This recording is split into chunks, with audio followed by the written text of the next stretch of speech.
வணக்கம். ஆயிரக்கணக்கான கிலோமீட்டர் தூரத்துல உருவாகிற ஒரு புயல் எப்படி நம்ம வீட்டு வாசல்ல வெயில் அடிக்கிறதுக்கு காரணமா இருக்க முடியும்? கேட்கவே கொஞ்சம் விசித்திரமா இருக்குல்ல. ஆனா அதுதான் உண்மை. அந்த ஆச்சரியமான தொடர்பை பத்தி தான் இன்னைக்கு நம்ம பார்க்க போறோம். சரி, இப்ப எல்லாரும் யோசிக்கிற விஷயத்துக்கு வருவோம். என்னடா இது, நவம்பர் மாசம், ஆனா வெயில் இப்படி கொளுத்துது, புயல் எங்க போச்சு, மழை எங்க போச்சு அப்படின்னு நீங்க நினைக்கிறது புரியுது. வாங்க இதுக்கான பதில் என்னன்னு பாப்போம். முதல்ல நம்ம பருவமழை ஏன் திடீர்னு மிஸ்ஸிங் ஆன மாதிரி ஒரு ஃபீல்? இந்த வெயிலுக்கு பின்னாடி ஒரு ரொம்ப இன்ட்ரெஸ்டிங்கான வானிலை சம்பவம் ஒளிஞ்சிருக்கு. ஆமா, நீங்க குழம்புறதே எனக்கு நல்லாவே புரியுது. இப்படி வெயில் அடிச்சா இது பருவமழை காலம்தானான்னு சந்தேகம் வரதானே செய்யும். ஆனா உண்மை என்ன தெரியுமா?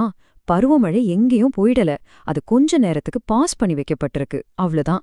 அதுக்கு காரணம் நம்ம கிட்ட இல்ல, ரொம்ப தூரத்துல இருக்கு. இப்ப நம்ம கவனத்தை வேர்ல்டு மேப் பக்கம் திருப்பலாம்.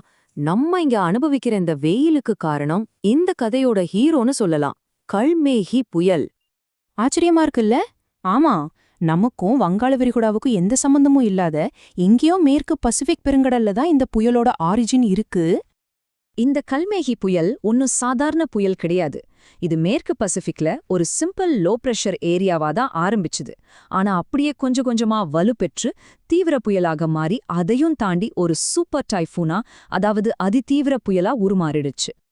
சரி, இந்த சூப்பர் டைஃபூன் உருமானதுக்கு அப்புறம் என்ன செஞ்சது? அதோட ஜேர்னியை இப்போ ட்ராக் பண்ணலாம்.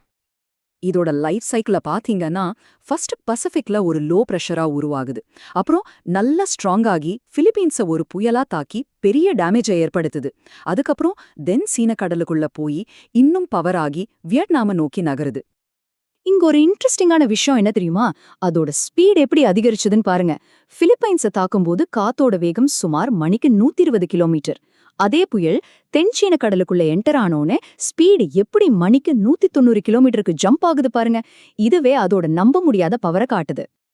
வெறும் காத்தோட வேகம் மட்டும் இல்ல, அதனால வர்ற கடல் கொந்தளிப்போ ரொம்ப ரொம்ப அதிகம். இந்த புயல்னால கடல் அலைகள் சுமார் 7 மீட்டர் உயரத்துக்கு, அதாவது ஒரு 2 மாடி பில்டிங் உயரத்துக்கு எழும்போன்னு கணிச்சாங்க. சத்தியமா இத புயல்னு சொல்றத விட ஒரு மினி சுனாமினே சொல்லலாம். யோசிச்சு பாருங்க, 7 மீட்டர் உயரத்துக்கு அலை வந்து கரையில மோதுனா எப்படி இருக்கும்? இந்த ஒரு விஷயமே இந்த புயல் எவ்வளவு பயங்கரமானதுன்னு நமக்கு புரிய வைக்குது. இந்த புயல் கரைய கடக்கும்போது நிறைய நாடுகள் பாதிக்கப்படும். முக்கியமா வியட்நாம் மற்றும் லாவோஸ்ல இங்கெல்லாம் காத்தும் வெள்ளமும் சேர்ந்து பெரிய அளவுல சேதத்தை ஏற்படுத்தும். கம்போடியா மற்றும் தாய்லாந்துல காத்து அந்தளவுக்கு இல்லனாலும் நல்ல ஹெவி ரெயின் இருக்கும். ஓகே, பசிபிக் பெருங்கடல்ல நடக்கிற இந்த விஷயம் எப்படி நம்ம தமிழ்நாட்டோட வெதரை பாதிக்குது? அதுக்கு என்ன கனெக்ஷன்? வாங்க பாப்போம். முக்கியமான பாயிண்ட் இதுதான். கல்மேகி புயல் ஒரு சூப்பர் டைஃபூனா இருக்கிறதுனால அது ஒரு பெரிய அட்மாஸ்பெரிக் வேக்யூம் கிளீனா மாதிரி ஆக்ட் பண்ணுது. அந்த ஏரியால இருக்கிற எல்லா எனர்ஜியும் தம்பக்கும் இழுத்துக்குது.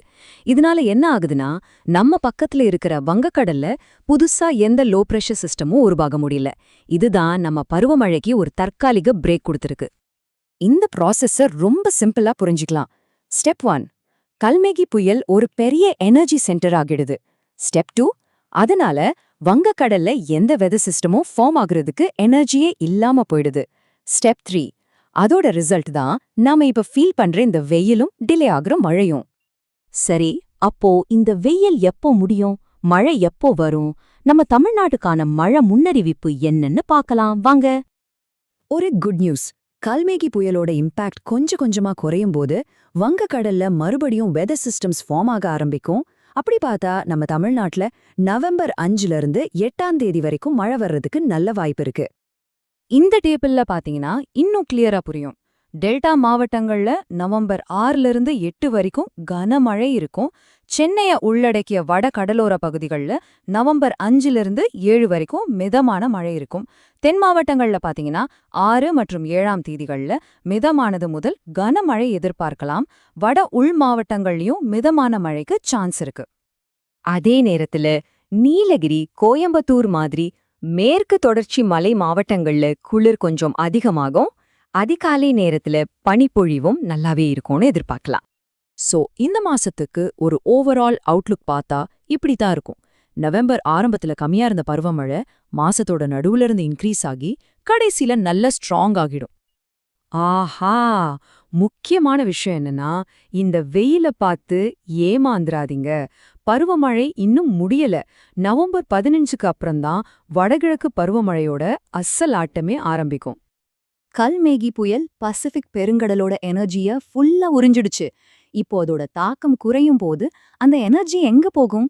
அது நம்ம வங்கக்கடல்ல இதே மாதிரி இன்னொரு சக்தி வாய்ந்த புயலை உருவாக்குமா? யோசிச்சுட்டே இருக்குங்க. அடுத்த அப்டேட்ல சந்திப்போம்.